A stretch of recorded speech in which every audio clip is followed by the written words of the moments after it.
Okay, welcome back. This is day 3. This is day 4 technically. This is where we are to be solving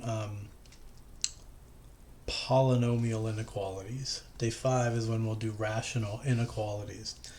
So starting with this, we're already factored, so this is supposed to be one of the easy ones.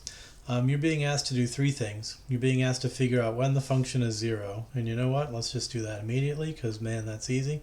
X is an element of the set that contains -2, -1, +5.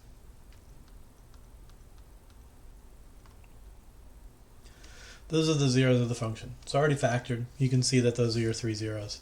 But now they want to know when is the function positive and when is the function negative. And we said for that, you probably just want to build yourself a Sine Chart. And so we did that the hard way, and then we did it the easy way. And so let's just continue doing it the easy way. The easy way means you plot your 3 zeros, your -2, your -1, your 5. You think about the multiplicities of those zeros. Now this is kind of a boring one because all of these are multiplicity 1, multiplicity 1, multiplicity 1. We said when you have an odd multiplicity, you know that the sign will change on either side. So our sign is going to alternate every single time. The other thing we know is you can just use end behavior to find the right end behavior to find whether you're positive or negative. If you tend towards positive infinity, then you must be positive. If you tend toward negative infinity, you must be negative. And your end behavior is just given by the sign of your leading coefficient. So looking at all these sort of leading terms, you just have positive 1x, positive 1x, positive 1x. If you were to expand this thing out, you know that you'd just be getting positive 1x cubed as your leading term. So we know that we've got a positive coefficient, so we know that this function tends toward infinity. So you know that you're positive on this interval, which means you must have been negative on this interval, you must have been positive on this interval, and negative on that interval. Once I find one of these signs, I know from the multiplicity of my zeros that the rest are just going to change, change, change. That's it. I'm done. Don't think about it any harder than that. So, given that we're done, for part B, they're asking, when are we positive? Again, remember, positive means strictly f of x greater than 0. Remember, we'd get a very different solution set if you were finding the solution set to when is f of x greater than or equal to 0. Make sure you're able to answer both. Well, I'll answer both of those questions, whatever. We can do the what if we actually included it over here. It's not like it's going to be super different. But the actual answer you should be giving me for when are we positive would be soft bracket, -2 to -1, union 5 to infinity. You're just not going to include any of the endpoints because at those endpoints we equal 0. And it's telling you you're not supposed to equal 0. You're supposed to be strictly greater. So suddenly, for this other inequality, you just would be able to use hard brackets. It would be -2 to -1.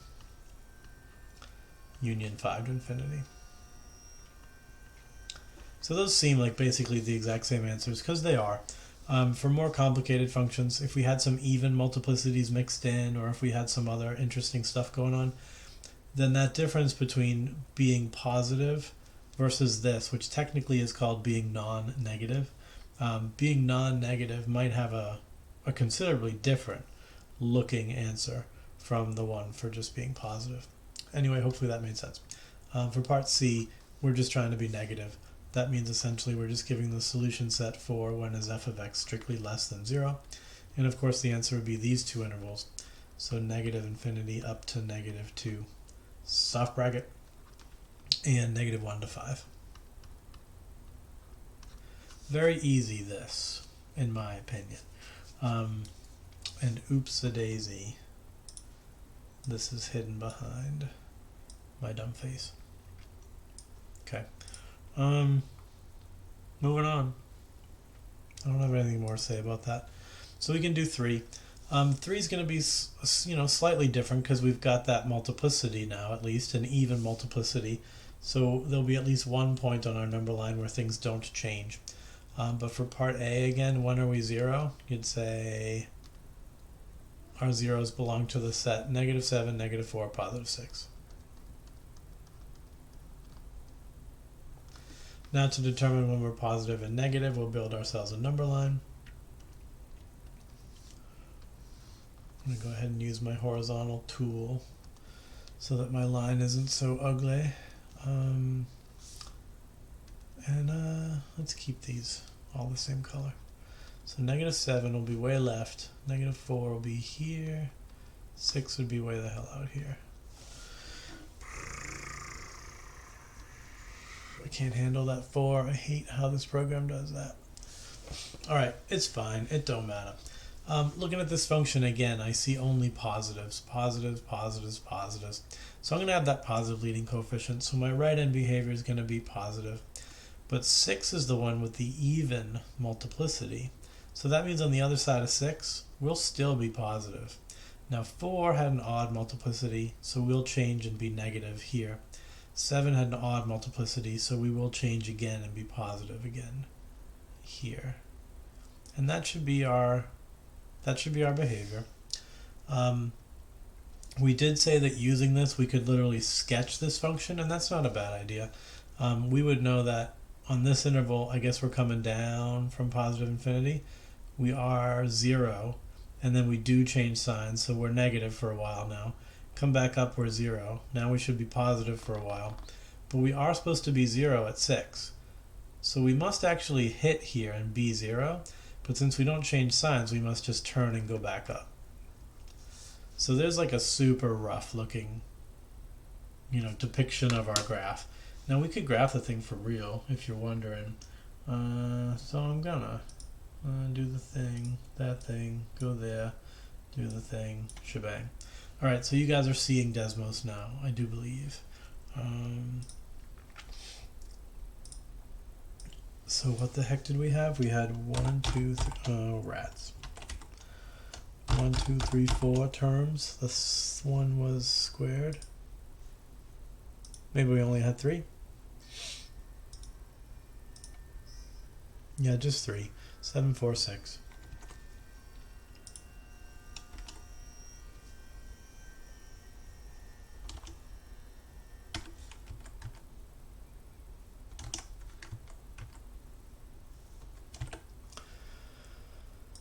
So that function should pop up. I just gotta zoom out. There it is. So that thing looks like hell, but if I kick this up several notches. Yikes, dude. Yikes, dude. Okay, now you can see the top and bottom of everything. But okay, there you go. This is looking kind of how I expected it to. I still need to go higher. Here, have another 1. Alright, that works. Now I can zoom kind of way in on this thing. And we see our zeros. The -7, the 4, the 6. And we do see that we were positive, then we dipped under, then we dipped over again. And then we did not ever go under the x-axis again, but we did just barely touch the x-axis here at 6. So there you go. You're looking at now the actual graph. I mean, my scale is weird. I mean, we're going by 1,000 on the y-axis. We're only going by 5 on the x-axis. I had to crush this thing down quite a bit. But you guys can see that's our general trend. And so when I say sketch the function, that's literally all I'm looking for, is just this very loosely representative graph. And that's good enough. So let me bring you back. Just move that and then do the thing. And we're back. All right. So, that graph I'm showing you is fine. That thing is worth full credit. That's all I'm looking for. And it certainly helps us answer our question, because all we need to know is purple. We're trying to be positive. So we can see that we are positive on the interval from -infinity to -7. Union, the interval from -4 to 6. Remember, you can't include 6 because we're not trying to be 0. So union 6 to infinity.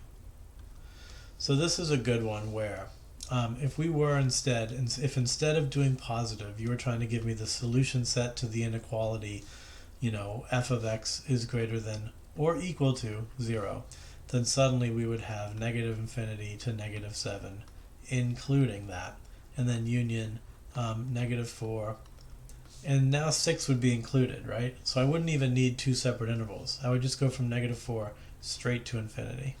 And so now you're getting that kind of significantly different looking answer just because zeros are allowed. So yeah, interesting, right? Okay, moving on. Part C is just asking when are we negative, and there's just that one little wee interval right here, negative 7 to negative 4.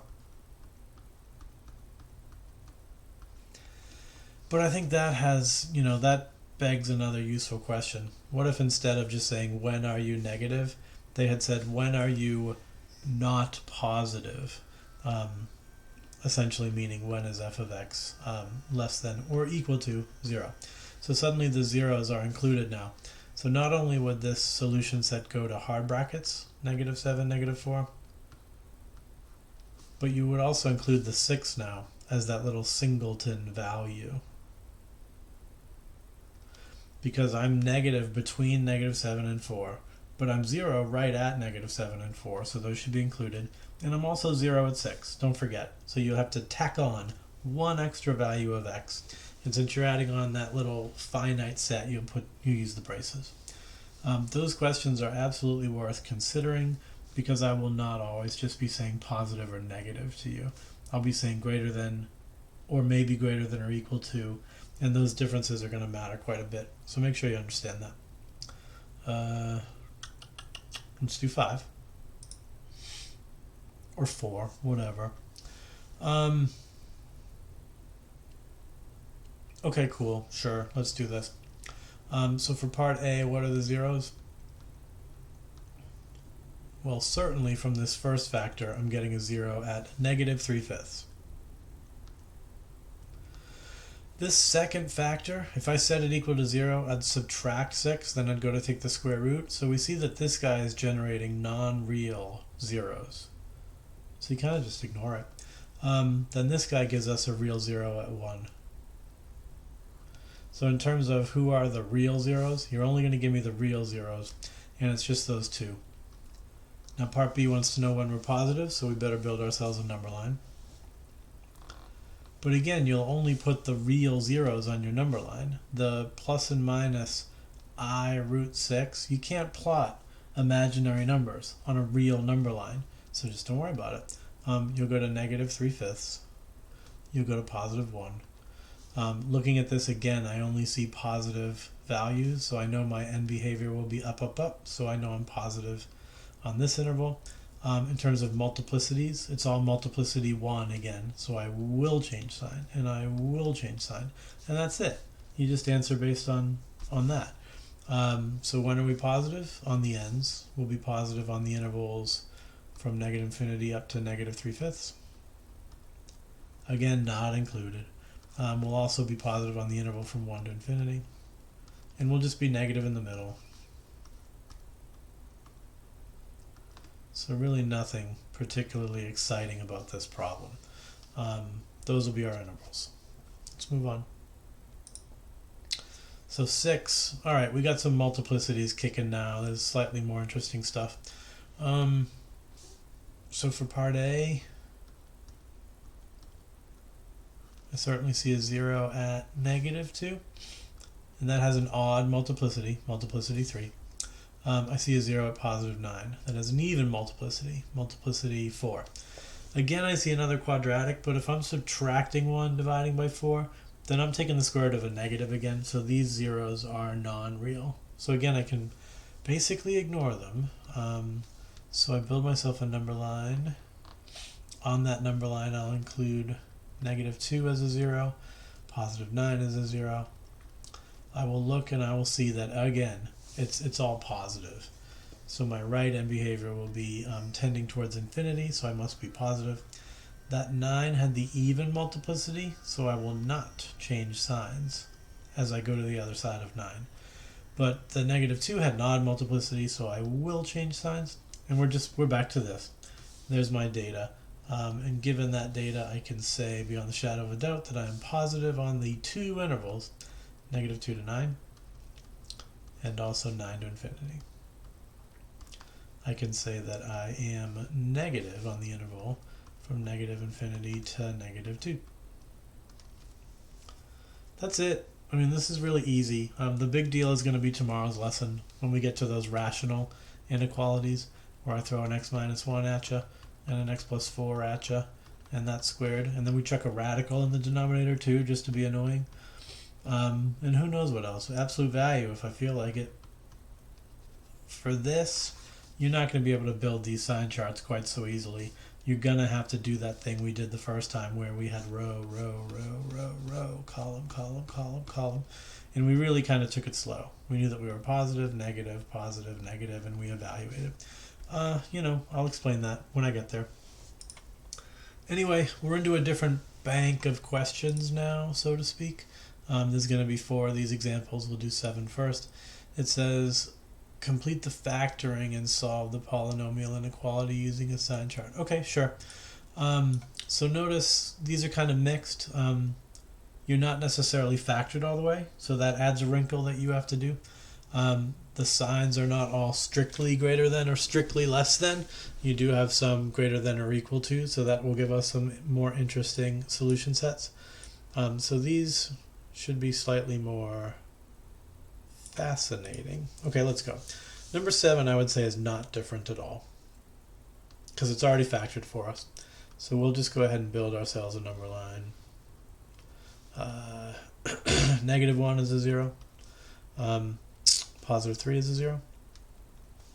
I see all positive leading coefficients, so I'll definitely be positive all the way to the right. This has an even multiplicity, so I will not change signs. But your multiplicity is odd, so I will change signs. Now again, as you read this, they're basically saying to you, when is the function bigger than 0? That means I'm solving for the positive intervals. So my solution set here is definitely going to be that x is an element of the set made up of the intervals that go from -1 to 3. Union 3 to infinity. Soft, soft, soft, soft. Done? Can I be done? Is that too fast? You guys get it? There's nothing new there. Moving on.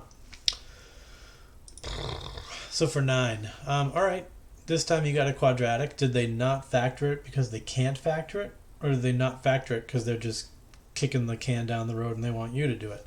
I think it's factorable. I think they just want you to do the factoring yourself. So this is going to be what? X minus 2, x minus 1. So, okay, they made me factor. So what? Everything from here is still the same. Yeah, and that's correct. So you build yourself another number line. All 3 of these zeros have odd multiplicities again. We get a -1, we get a +2, we get a +1. And everything's positive again. All the coefficients are going to be positive, so we'll be plus. And we will change sign every time because of the odd multiplicities. So what's this saying? It's saying when is the function less than 0? So this, we're solving for the negatives again. And we can't equal 0, so it'll be all soft brackets. But my solution set is going to be that x is an element of the interval -infinity to -1. Union 1 to 2. That's it. The only slightly new thing that this problem brought was you had to do a little bit of factoring on your own. So what? Big deal. Let's do 11. Alright, now you've got a lot of factoring to do. And I see coefficients in a ratio of 2 to 3, but then I see coefficients in a ratio of 11 to 6. So is factoring by grouping going to work? Nope. We are going to have to just be guessing and checking. That is our method now for factoring cubics, is you guess, you cross your fingers, and you hope that you chose well.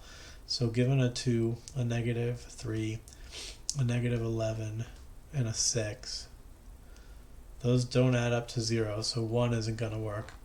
With a 6, I know that I can be trying 1s, 2s, 3s, 6s. So I'll start with -1, I guess.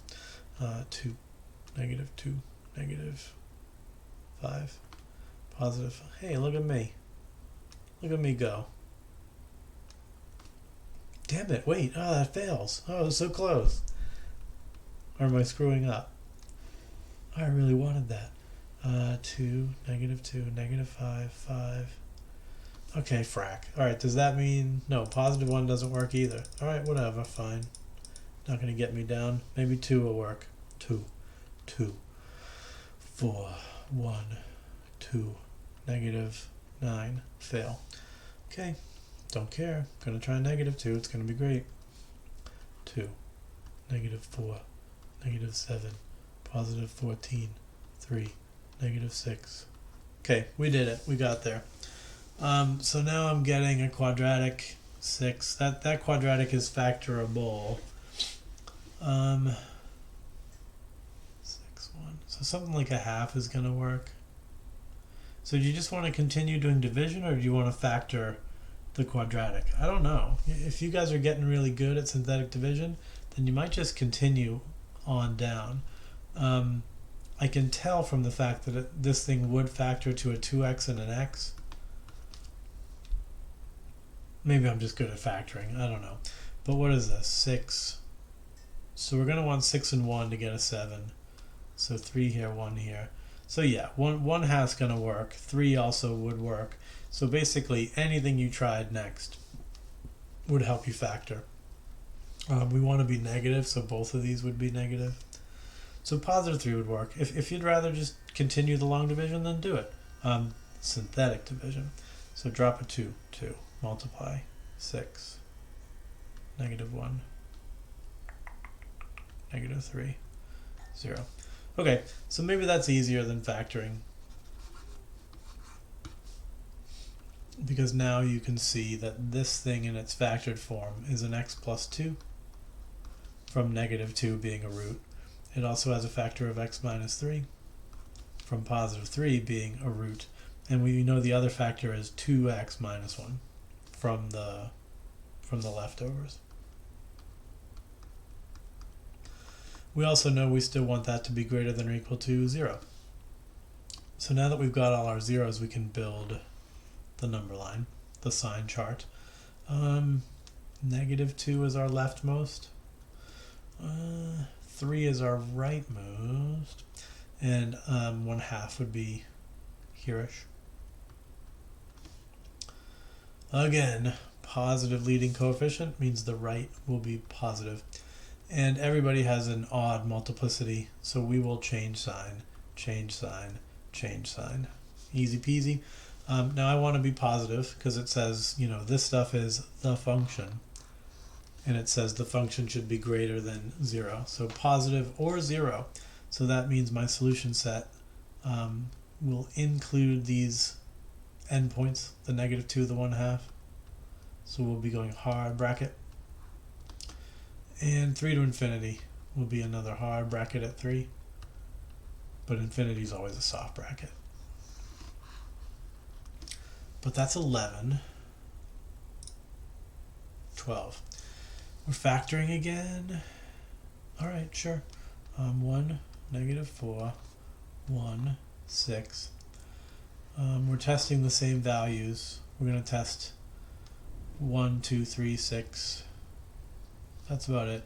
1 is not going to work. Maybe -1 works.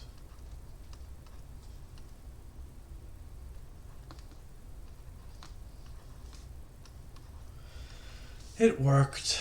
And that's an easily factored cubic. So we'll just go ahead and break it down. We get the factor of x plus 1 from the -1. We get x squared minus 5x plus 6. So this is always a tricky one, the 6 with the 5, because maybe it's 6 and 1 subtracting to give 5, or maybe it's 2 and 3 adding up to give 5. It's 2 and 3 adding up to give 5, because you need both of them to be negative. So don't go with 6 and 1, because you'd be adding those and getting -7, right? Go with the 2 and the 3.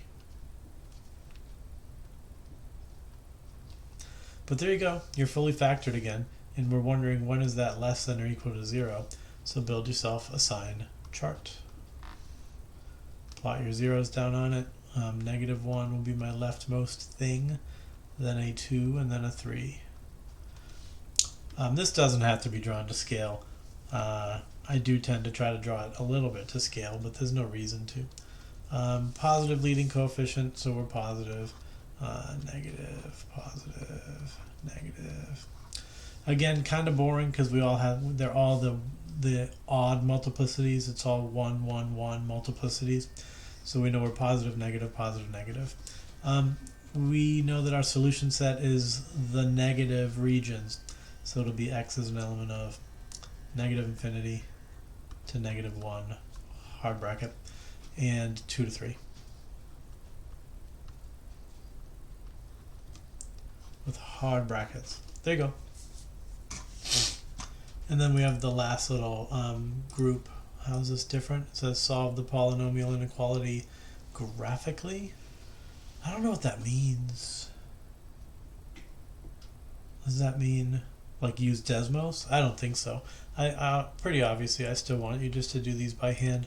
So I'm not going to change anything about how we're doing these from the last few. I still want you just to do them by factoring.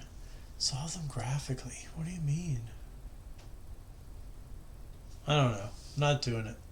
On the quiz we're going to want you to do stuff by hand, so do it by hand. We see that we can factor out an x. And then we have what I think is a factorable quadratic, right? X minus 2, x plus 1. And we're trying to be positive, so plot them zeros. 0 is a 0. Positive 2 is a 0. And -1 is a 0. Positive leading coefficient again means we're positive, negative, positive, negative.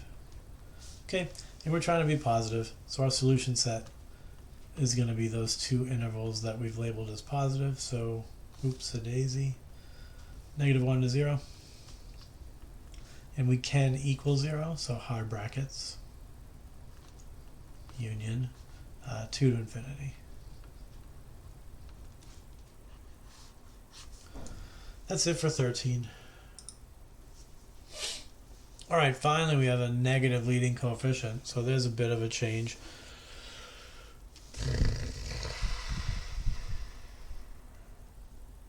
Although, I might say, since we have a negative leading coefficient, it might be a good idea to just multiply through by -1 to not have a negative leading coefficient anymore.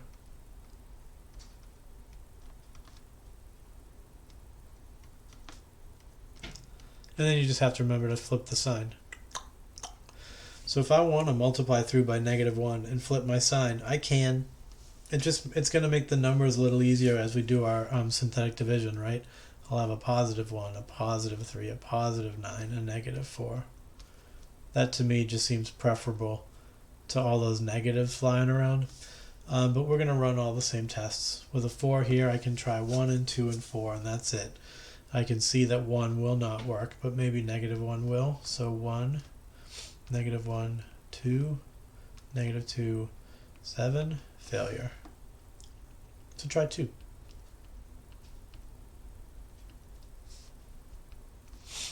One, 2, 5, 10, 19, super failure. So -2 will work. 1, -2, 1, -2.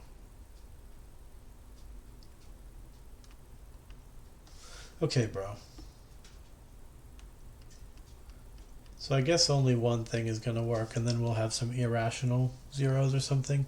Because what did I try? I just tried 2. The only thing left to try is 4 and -4. Okay, -4. That's not working. Right? I don't think. 1, -4, -1, positive. What the hell?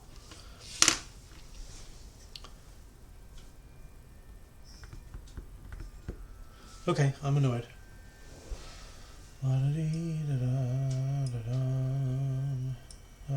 We go to Desmos and we cheat.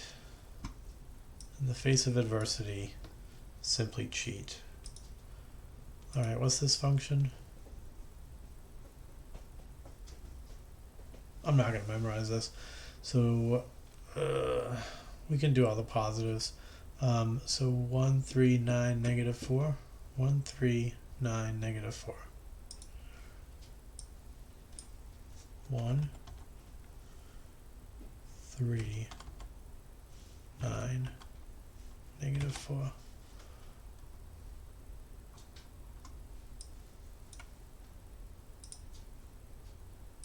Irrational.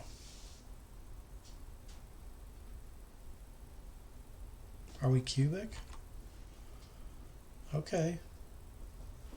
Alright, fine, great, wonderful. Hey kids, guess what? Not every polynomial has a rational root. This function happens to have no rational roots at all. And maybe that's why they said do this graphically. Maybe that was the whole point, is we were supposed to just graph this function in the first place so that we weren't sitting here testing all those values. Thank God there weren't a bazillion of them. There was only, what, 6? So testing all 6 and seeing that they all fail, that's not that big of a deal. That does leave us in a lurch, though, because we don't have any method for finding irrational solutions to a cubic function. There's a quadratic formula. Is there such thing as a cubic formula? Yeah, there is. But look it up. You guys will love it. It's really cool. It's really small, really easy to use. I'm kidding. It's gigantic and annoying to use. So no, if we're solving graphically, then they must have meant that you should just go to Desmos and do it. And so this is stupid, and I'm not even gonna give this problem the time of day. I refuse.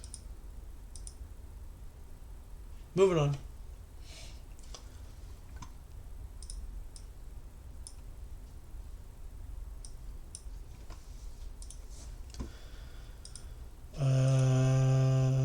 Yeah, moving on. All right. Well, now I'm fearful that this one's going to be a hot mess too. So let's just graph it. If the instructions say do it graphically, then we'll do it graphically. At least that'll give us a heads up. So here's Desmos. I got to try to memorize this function again, which is not my forte.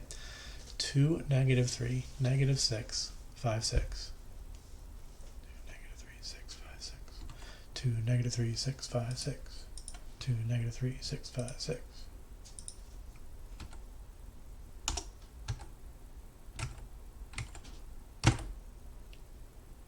Okay, I meant to do that. So 2x, negative 3, negative 6, plus 5, plus 6. That's right? I think so. 2, negative 3, negative 6, 5, 6. 2, negative 3, negative 6, 5, 6. Yeah, okay, feel good about that. Oh, my window's still weird. Zoom square. Oh, neat. Alright, so it looks like we're getting some actual zeros. So this one's not ugly. This one's nice and clean. So great. So we'll do this one by hand now that we know that it can be done by hand. Okay. So from our little cheating foray, we found that 2 and 3 halves and negative 1 all work. So I'll start with 2 to break this thing down. So we've got 2, negative 3, negative 6, positive 5, positive 6. 2 is going to work. We already know that from looking at the graph.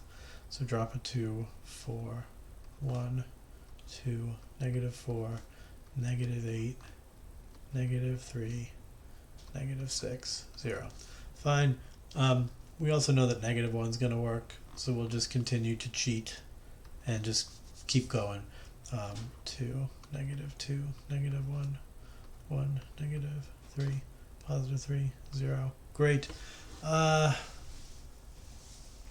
could just super cheat because I know that 3 halves also works. So sure, I'll super cheat. 3 halves is the other factor that works. So to continue factoring, drop it 2, 3, 2, 3, nothing. Okay, cool. So given all that stuff, we can see that one of our factors is x minus 2. One of our factors is x plus 1. One of our factors is x minus 3 halves. And one of our factors is 2x minus 2. So we'll do that trick again, where we factor a 2 out of this and multiply it onto this one to clean it up. So our final factored form would be the x minus 2, the x plus 1. Then we'll factor a 2 out of this to get x minus 1. We'll distribute the 2 onto this to get 2x minus 3. So this is our factored form, which nobody actually asked for. They just asked us to solve this inequality. But from this factored form, we can build ourselves our number line. And on it, we shall place negative 1 as our leftmost. I guess positive 1 is next. Then we have the 1.5. And then we have 2. We have a positive leading coefficient, so we're positive. We have a bunch of odd multiplicities, so negative, positive, negative, positive. So we are trying to be negative because it says the function is less than 0. So we only need to give these two intervals, these two negative intervals. So I guess our solution set is negative 1 to 1, soft, union, 3 halves to 2, soft. There you go. That is the day 4 homework all the way done. Hopefully it made sense. Oh, I went down too far. Uh-oh. That's fine. Grab everything. Shrink it a little bit. There you go. Now you can see all my answers. Alright, that took 37 minutes. Jesus. Alright, whatever. Hopefully it helps. I'll see ya.